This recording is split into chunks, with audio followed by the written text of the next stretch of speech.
From the police chief here in San Bruno. Good evening, Tucker. Just a horrific scene here today at the headquarters of YouTube after a shooter opened fire inside the facility during the lunch hour. This incident left 4 victims injured. They are now being treated at local hospitals. Police say they also found a woman they suspect was the shooter dead of a self-inflicted gunshot wound.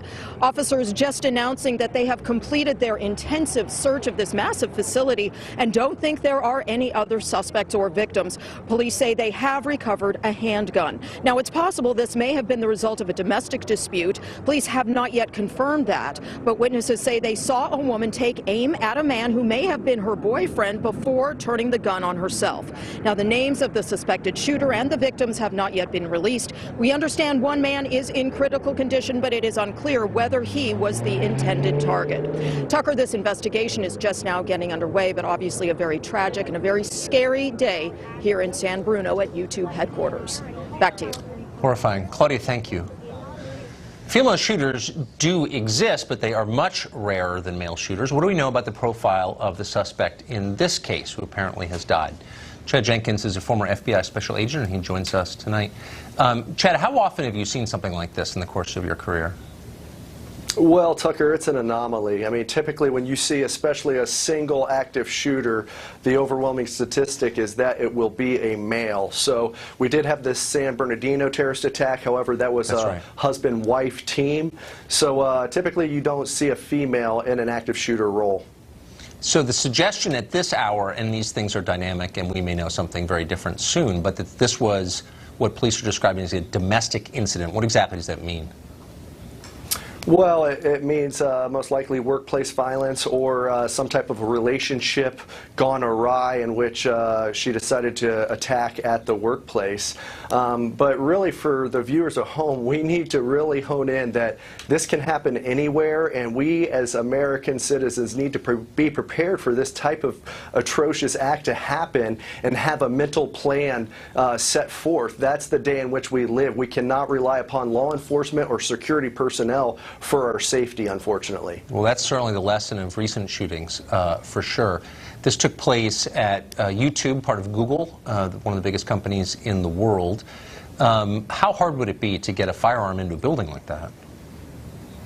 Well, if the individual knew the security protocols already in place, we've already heard that there was security at this facility. Right. But you can't predict the unpreventable or the unpredictable. You can only plan for. So if a person has a will, they'll find a way to conduct this. That's why we need to really stress that individual citizens need to have a plan to go to in these horrific events. So the initial accounts of what happened in the building suggested that there might have been an ideological or religious motivation. I obviously can't endorse that, don't know if that's true. Do we know any more about that? At this time, I have not heard a motive being given by the local law enforcement. I'm sure FBI is helping in the investigation, witness interviews, things of that nature. But I have not heard what the motive was behind this perpetrated attack. Yeah, well, there's a lot we don't know, but we'll continue to follow the story as it develops. Chad, thank you. Thanks, Tucker. Republicans in Congress refused to fund a wall, so the president announced today that he plans to send the military to guard America's border with Mexico. The announcement was sparked by a convoy of more than 1,000 Central Americans that has been making its way through Mexico toward this country. Mexico's government claimed on Monday to have broken up the convoy and deported 400 people in it. But the people who are actually running that convoy say otherwise. One of them told BuzzFeed, quote, "Don't be fooled, the government isn't disbanding it. It's conceding its participants' right to apply for asylum without traveling in the shadows." Either way, we have no reason to trust the good intentions of the Mexican government. In 2017, the Mexican Foreign Ministry published a video encouraging Mexican citizens to break American immigration law. It advised them not to open their doors to federal authority. It told them to hide the fact they're there illegally. And it was not the first time the Mexican government has done this.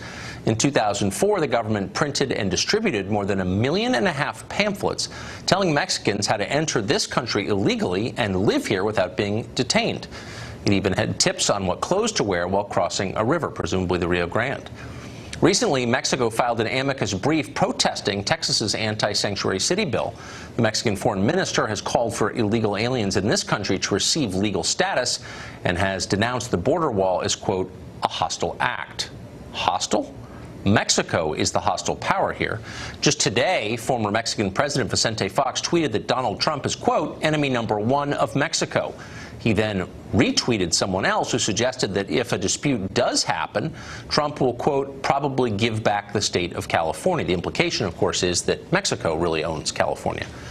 In a 2017 poll, 65% of Mexicans said they viewed the United States unfavorably. 42% viewed America very unfavorably. None of this should be confusing or a surprise. Rather than fix its own problems, which are serious, the Mexican government instead imports them north to this country. It gets angry if we even hinder that process in any way.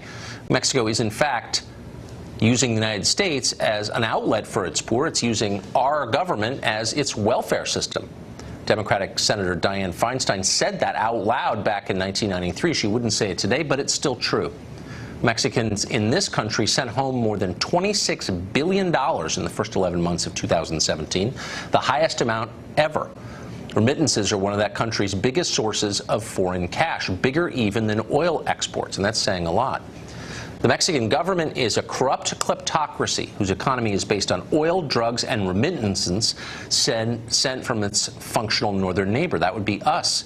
It's one of the most unequal and racially biased countries in the world. And yet somehow our mindless, guilt-ridden media say it is racist to criticize the government of Mexico, which again is a racist government, run, by the way, by an overwhelmingly white elite that went to American Ivy League schools. This is insane. Mexico isn't sacred. It's a country, good and bad.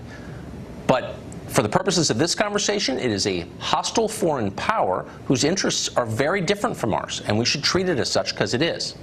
Jorge Ramos is an anchor at Univision. He's the author of Stranger, The Challenge of a Latino Immigrant in the Trump Era, and he joins us tonight. Jorge, thanks for coming on. Great to be here. So I understand why Mexico wants to export its poor to the United States. I'm sure if we could export our poor to Canada, some people would be in favor of it. Not me, but some. But what I don't understand is why America is denounced as racist for not wanting that. Why is it racist to say it's our border, we determine who comes here? No, you know, first of all, let me just say that I don't speak for the Mexican government. I've been criticizing the Mexican government for decades. Right. As a matter of fact, I left Mexico because of censorship, so I don't speak for the Mexican government. Okay. Now, what I do understand is when you have President Trump saying that Mexico has to pay for a useless wall, Mexicans simply don't like that. And when you have a politician in June 2015 saying that Mexican immigrants are criminals and drug traffickers and rapists, and that's a racist statement, Mexicans simply don't like that. That's the problem with Donald Trump. Well, and that's I understand Mexicans are rejecting Donald Trump and his government. Okay, I understand that. But, I mean, let's be honest. If you were to do an actual measure of racism, Mexico is a far more racist country than the United States. I mean, the last 4 presidents have all been white people who went to Harvard or Yale. It's a totally unequal society. It's not the most unequal in the world. I'm not attacking it. But I'm just saying, for the Mexican government to turn around and say, oh, you're racist. There's a lot of discrimination in Mexico. I do agree with you. There's a lot of discrimination in Mexico. I don't want to attack Mexico. I just think a little perspective is in order here. That's a little much for the offspring of conquistadors to be saying, you're racist if you want a border. By the way, when we get there, we deserve affirmative action. Like, what? This is crazy. Can we be honest about it or no? I think we can be honest about it. And yeah, there's discrimination here in the United States, and there's also discrimination in Mexico. Absolutely. Now, the United States does have the right to a border, a secure border. I have absolutely no problem with that. But I don't think that bringing the military to the border is the right solution. I think it's going to be a waste. A monumental waste of time and resources, the same as building this useless wall between both countries. I think what we really need is a legal system, a legal immigration system that works, and it isn't working right now. Okay, so there's no doubt it's not working, but what you're saying is we need to just legalize everyone who snuck in. How about you say the United States has a right to say, you know, we've got a lot of low-skilled workers already. Automation is eliminating their jobs. We don't want any more. How about that? And maybe Mexico should stop allowing hundreds of thousands of Central Americans to cross the length of 2,500 miles of its country into the U.S. Maybe Mexico could help and we wouldn't need a wall. Why is that a crazy idea? Well, I think there are 2 points right here, Tucker. One has to do with the fact that many undocumented immigrants are here in the United States because of us. They're doing many of the jobs that we don't want to do. So that's 1 point, and that's why I think we have the responsibility to legalize them, 11 million of them. Now, talking about Central Americans crossing from Mexico to the United States, I think finally the United States and Donald Trump, they realize that they need Mexico to control immigration. Maybe this is Mexico's bargaining chip. I think after President Trump said that Mexican immigrants were criminals and rapists, and after threatening to end NAFTA, and after trying to make Mexico pay for the wall, now he has realized that after all the attacks and insults, now he needs Mexico, and that's a reality. But wait a second. I mean, without illegal aliens in the United States, Mexico would collapse. As I said, remittances are the single largest source of hard currency in Mexico. And so important. Can we just be yet more that probably not more than fentanyl or cocaine? That's probably number one, but we don't have the exact numbers on that. But why can't we be honest and say Mexico wouldn't exist without sending its poor here, and we should call on them to do something to control the border, and if they don't, why wouldn't we build a wall? I don't understand. Where's their obligation in this? You don't mention I wouldn't say Mexico wouldn't exist. As a matter of fact, Mexico existed before the United States. So that's a completely different story. And then remittances are incredibly important to the Mexican economy, but also you have to remember that there are many other resources. Tourism and oil are incredibly important. So yeah, I agree. It is not that Mexico would not exist. It's not that Mexico wouldn't exist without the United States. That's absolutely false. No, but I guess the point, look, and actually this is America's fault, I do think, to a small degree, is we spend an awful lot of time trying to improve countries across the globe, but not enough paying attention to Latin America. This is a problem because the Mexican government is dysfunctional and its leaders steal the money and leave and have houses in Switzerland. So why don't you and people like you and me too put pressure on the Mexican government to serve its own people, and then maybe they wouldn't have to send 11 million people here to send money. I do agree with you. I do agree with you on that. I've been criticizing the Mexican government for corruption more than, and I've said this government with Enrique Peña Nieto, more than 100,000 people would have been killed just in this government. So that's something that we cannot stand. And what I'm noticing right now is by having Donald Trump criticizing Mexico and Mexicans, now it seems that he's helping the most anti-Trump candidate to go ahead in the next elections that we're going to have on July the 1st. Elections that I think you're voting in, by the way, since you're a dual citizen. I am. But can we just agree on this point? Sure. That a country that exterminated its black population, that is run exclusively by white people, that had a caste system based on blood until pretty recently, probably shouldn't be calling us racist. Can we let's take that out of the equation. This is an economic argument about who benefits from migration. It's not really about race. I don't think so. No, Tucker. I think we should criticize both countries. If there's discrimination in Mexico, and there's a lot of discrimination, we have to say that. But when we have a president like President Trump, who's made racist statements, who clearly wants to make America white again by bringing. Come on. When he said that he wants to bring immigrants from Norway and not from Haiti and from Africa. Don't you think that's a racist statement from the White House? So we have to criticize that. 85% of our immigrants are non-white. It's not a question of white or non-white. It's a question of whether Mexico gets to use the United States as its welfare system. By the way, there were two black Mexicans just deported from Mexico because they were black to countries they'd never been to. That's what it's like to be African American in Mexico. Good luck with that. So let's just stop with the race stuff. There's a lot of racism in Mexico. There's a lot of racism in Mexico, but immigration is simply a matter of supply and demand, and we have to understand it's an economic phenomenon. I agree. I totally agree with that. So let's drop the moral cudgel of race so we can have a rational adult conversation about this rather than muddying it with this college student nonsense about identity politics. That would be my hope. Hey, thank you very much, Jorge. I appreciate your coming on. Thank you, Tucker. We've got another alert for you. Special Counsel Robert Mueller reportedly has informed President Trump's attorneys that while the president remains a subject of the Russia investigation, he is not now regarded as a criminal target of that investigation. This according to a new report in the Washington Post. The special counsel also told Trump's lawyers, apparently, that he is preparing a report about Trump's actions related to possible obstruction of justice. It's not clear what that means exactly, but of course we'll tell you when we find out. Meanwhile, over at CNN, top news personalities there are using Mexico's caravan of illegal immigrants to fan racial resentment in the United States, leaving wounds that will last a long time. Why are they doing that? We'll ask that question coming up.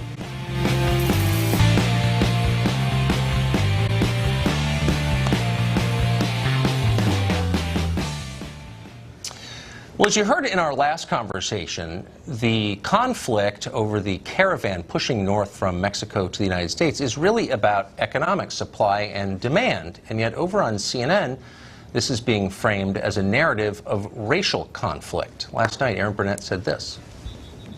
Is there any way to interpret our country as being stolen when you are referring to immigrants coming from the South as anything other than racist? Well, I mean, I think we both have to agree there's a distinction between a legal immigrant and an illegal immigrant. Now, legal immigration is something that we foster. Okay, but our country is being stolen, talking about people whose skin is brown. Joe Concha writes about media for The Hill, and he watches CNN for a living. He joins us tonight.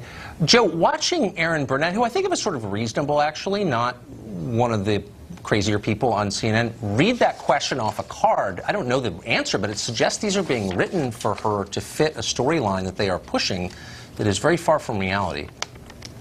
I was surprised to hear Aaron Burnett say that, Tucker. I used to go on her show quite often. I have a pretty high opinion of her as being one of the better journalists over there. And to look at this through a racial prism, right? I mean, you worked there before.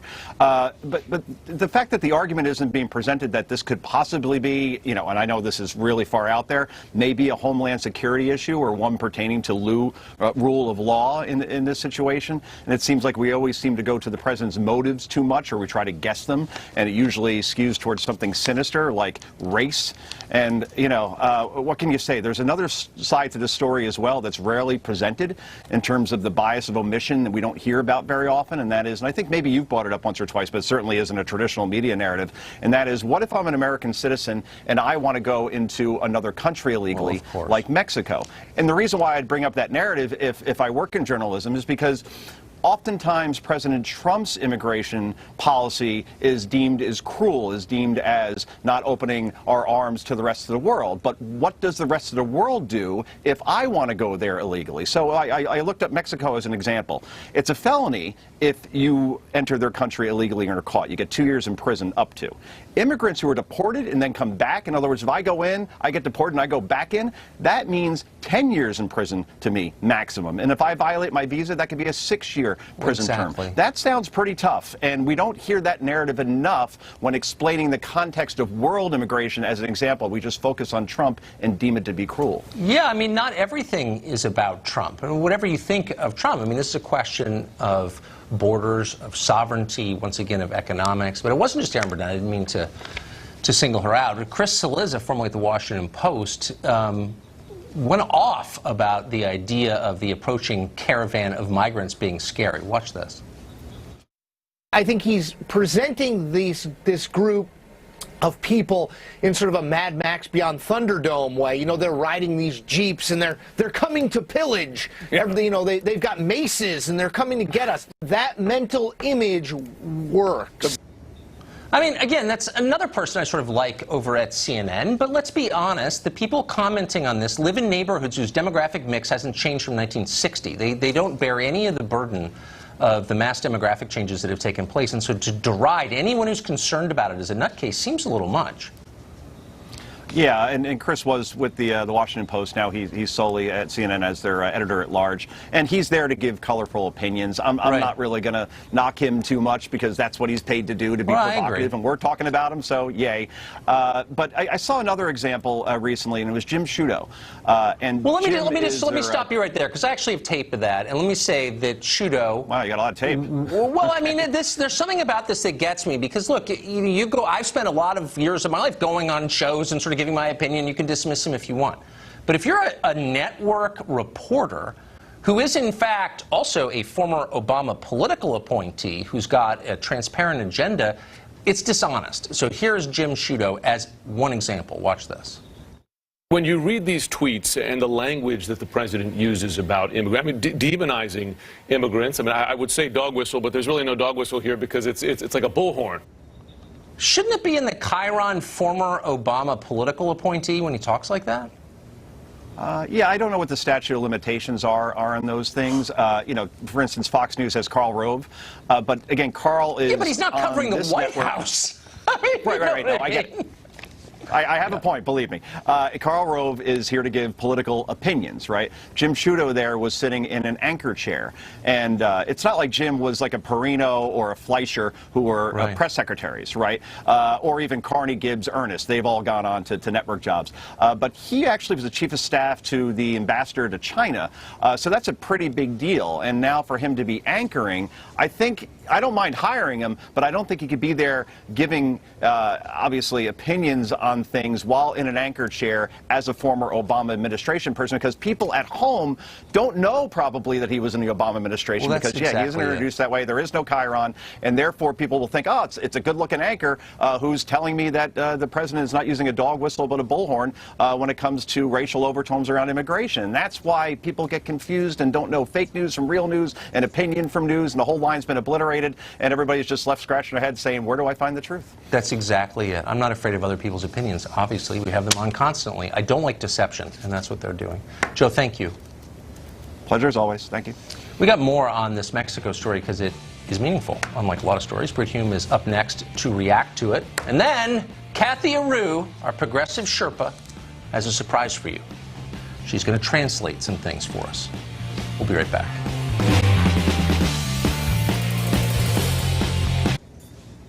DACA, Deferred Action for Childhood Arrivals, could be dead thanks to the story we've been talking about, the caravan of Central American immigrants coming up from Mexico. The president said it is too late to work out a compromise on DACA. He now says Republicans in Congress ought to use the nuclear option to pass a tough immigration bill. Will that happen? Should it happen? Brit Hume has been following this kind of thing for a long time. That's why he's our senior political analyst. Britt, what does this mean? Is this an actual change? Is this something that's going to happen anyway, and where does it go? Well, I wasn't around when the filibuster started, but I've seen a lot of arguments about the disposition of the filibuster rule, which is what we're talking about here. When he's talking about the nuclear option, he's talking about the abolition of the filibuster. Right. And the filibuster on the face of it looks like a bad idea. Instead of being able to pass something with a simple majority in the Senate, no, if somebody stands up and wants to talk or takes advantage of the filibuster rule, you need 60 votes to choke off the debate and get to a vote. That's what it comes down to. And presidents and indeed members of Congress of both sides have been complaining about this for years, but they have always held back from abolishing it completely. They've nibbled at the edges of it, Tucker. They did it for Supreme Court nominees, now for other presidential appointments, but they have not done so for legislation. And there are reasons for that. First of all, anybody who's in the majority knows that before long that person may be in the minority and would look very differently upon the need for 60 votes. Yes. The other reason is that if you have to get 60 votes, that encourages bipartisanship. That encourages the enactment of legislation that at least have some support on both sides of the aisle. So those are points in favor of the keeping the filibuster rule. And I don't think that the Republican leaders in the Senate are going to abolish it on the say-so of President Trump, much as he might want them to do so. Yeah. Do you think if Democrats take the Senate that the filibuster will remain in effect?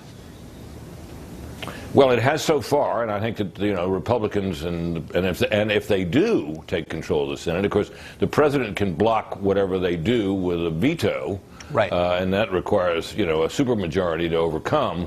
So that would not be the situation that might change the president's mind or the mind of Republicans who want to do away with it.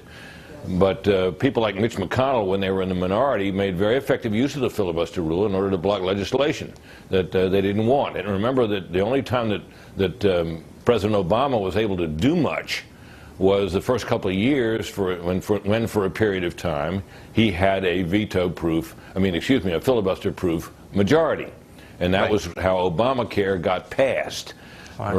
People who are complaining about the filibuster ought to remember that for the remainder, basically, of his term, his agenda was legislatively frozen because he could not get to summon the 60 votes necessary to pass anything major. And so he couldn't. Republicans, a lot of them, and some Republican supporters liked the filibuster just fine then. They don't like it so much now. Shoe on the other foot disease. Washington has always occasioned a lot of that. That's how we got Doc. I remember that. Okay, so I need your perspective on this. I found this annoying, but maybe we're making too much out of it. So Jim Acosta, the head White House correspondent over at CNN, showed up at the annual White House Easter egg roll and started yelling. Here's part of it.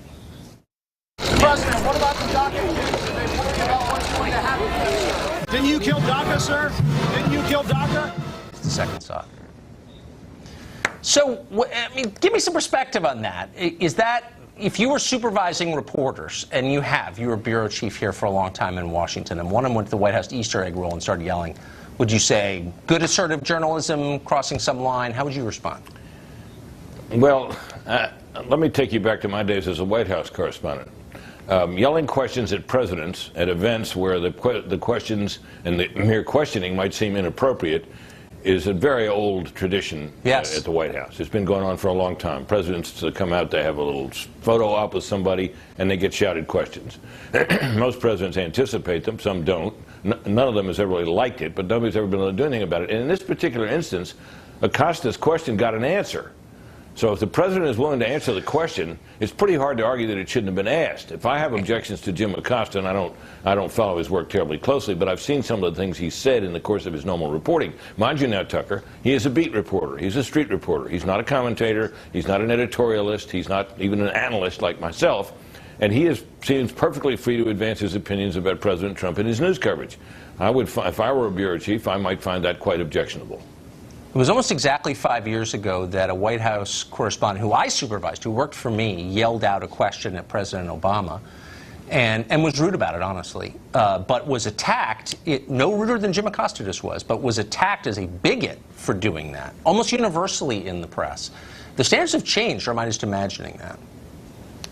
No, it's just a double standard that we all have been witnessing for years, Tucker. I mean, President Obama enjoyed a certain protected status because he was African American and because he was a Democrat and a liberal. Those things do not normally apply to Republicans, particularly Republicans so universally loathed among most of our nation's news media as this president is. So he doesn't get the same kind of treatment. On the other hand, I guess it's fair to say he doesn't act like most presidents either. And true. I guess we can't get around the fact that if a guy yells a rude question and gets an answer, and the answer makes some news, which I guess his answer on DACA did, then maybe we're all better off. That's a fair point, I will say. Britt Hume, thank you. Good to see you. You bet. UC Davis has invented an entire slate of new pronouns. Watch out, Strunk and White. How can you talk to others without committing dozens of microaggressions? You don't know the answer. We don't know the answer. Kathy Aru knows the answer, and she joins us next. Germany's military once made the world tremble. They still do, but for very different reasons. The German Defense Ministry has unveiled a brand new uniform, a maternity uniform to be worn by pregnant troops. They plan to spend almost $1 million buying 500 of these uniforms to accommodate pregnant soldiers that they plan to send to the front, assuming there's ever a war in which they're involved. This is a pro-woman position, supposedly. How is that exactly? We care about you. We love you. We want to protect you. Go die. Now to a segment where there's only one person who could answer the questions that we have tonight, and that is our progressive Sherpa, Kathy Aru. And she's joining us for perspective on a brand new development in language. At UC Davis, the LGBTQIA Resource Center has produced an online guide instructing students in the use of 8 different gender-neutral pronouns. Not he and she, those are yesterday's pronouns. The new ones include yo, z, a, n, and v. Kathy Rue is the founding publisher of Catalina Magazine, in addition to being our spirit guide through thorny questions like this one. Kathy, I'm grateful that you came tonight. I couldn't think of a single other person who might be able to explain this to us. So I want to walk you through some of these pronouns, and I want to take it as seriously as I can, because I know very soon I'll be forced to participate at gunpoint, so we might as well start now. It's not forced at gunpoint. You're going to enjoy it. Well, I think if recent history is any precedent, yes, we're laughing about this now. It'll be mandatory tomorrow. So let's start with the pronoun Z. Yes. For he, she, and zer for him and her. Right. How would I ask the following sentence? Okay. Did she enjoy herself at the party? I want to get it right. Did Z enjoy herself at the party? Okay, that sounds like Henry Kissinger. Okay, that sounds like a German accent. Are you sure that's right? That is absolutely correct. Yes, yes. Okay. This is in many universities have put out these pronoun guides. So yeah. So because a Germanic accent is more sensitive. I'm tracking with this now. So let's try this sentence using again Z and Zer. Of course. She cooks dishes using ingredients she has grown in her yard. It would be Z cooks dishes using ingredients Z has grown in their yard. Their yard. Yes. Their yard. Now you're a French waiter. I love this. No, okay. Great job. I'm not mocking correct. you. I'm yes. You definitely are. And I'll have the cook, monsieur, please. Now we're going to move on now to co and cos. Exactly. If I'm pronouncing it correctly. You are actually, yes. Okay, so we're going to translate, if you wouldn't mind, this sentence. I don't mind. He asked himself whether his gender pronouns were mildly confusing for others. So co asked, co-self. Whether cos gender pronouns were mildly confusing for others. Whoa. Yeah. Okay. Mildly confusing still, but you've cleared it up a little bit. Okay, now we're going to move to Z and her. Right. Okay, so how would I say his car broke down, so he had to walk here by himself? It would be her car broke down, so Z had to walk here by herself. And that's different from Pidgin English how? Well, this is accepted by the LGBTQIA community, and different colleges and universities going from Vanderbilt to California to Georgia have accepted these and added them to their pronoun usage grammar books. So. I know a number of members of that community have never heard of any of this, but whatever. We're going to try one last one, and my producers promised me this is real. Yeah. It's yo. Yo, and this is why I think this is written by The Onion, but whatever. They promise this is real, according to the scholars at UC Davis. Yo is for he and she. Yes. Yas, or yos, is him or her. And, of course, yoself is for himself, herself. So how would I ask? Right. She'd better leave now if she wants to make her flight in time. So yo better leave now if yo want to make your flight on time. Yo's flight on time. Yo's flight. I'm sorry, yo's flight on time. Yes. And it could be purse, P-E-R-S. I mean, there's different, you could choose whichever pronoun you're comfortable with. So it doesn't have to be one of these pronouns. There are many. There are many, an infinite number. But isn't the purpose of language is to communicate mutually agreed upon using mutually agreed upon definitions, right? So if I replace language with something that's dumber, less precise, and embarrassing, how does it forward the purpose of language itself, which is to facilitate communication? Smarter, not offensive, and forward-thinking, I think, is the way we'd be correcting our language. You're totally right. And I've forgotten the kind of underlying assumption here, which is that all change is good. All change is good, and language does change, and this is a sign of the future. And in 50 years, I mean, this is just going to be automatic. We're not even going to think twice.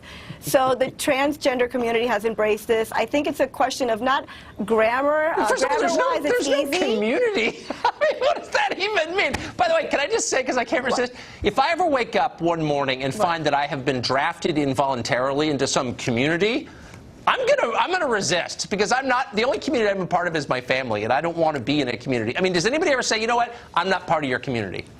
Well, that's the beauty of this. I mean, you can be part of a community. You don't have to be part of a community. You could be who you want to be. You could say, hey, I don't want a pronoun.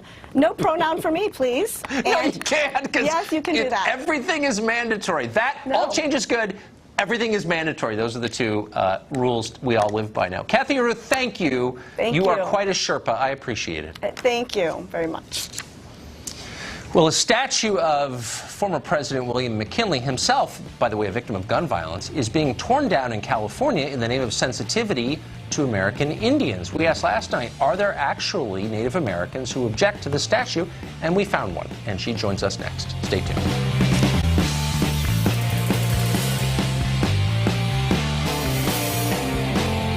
But they were the ancestral people of the Arcata territory, where the McKinley statue is at, and they had a massacre that wiped out majority of the Wiyot people during 1860.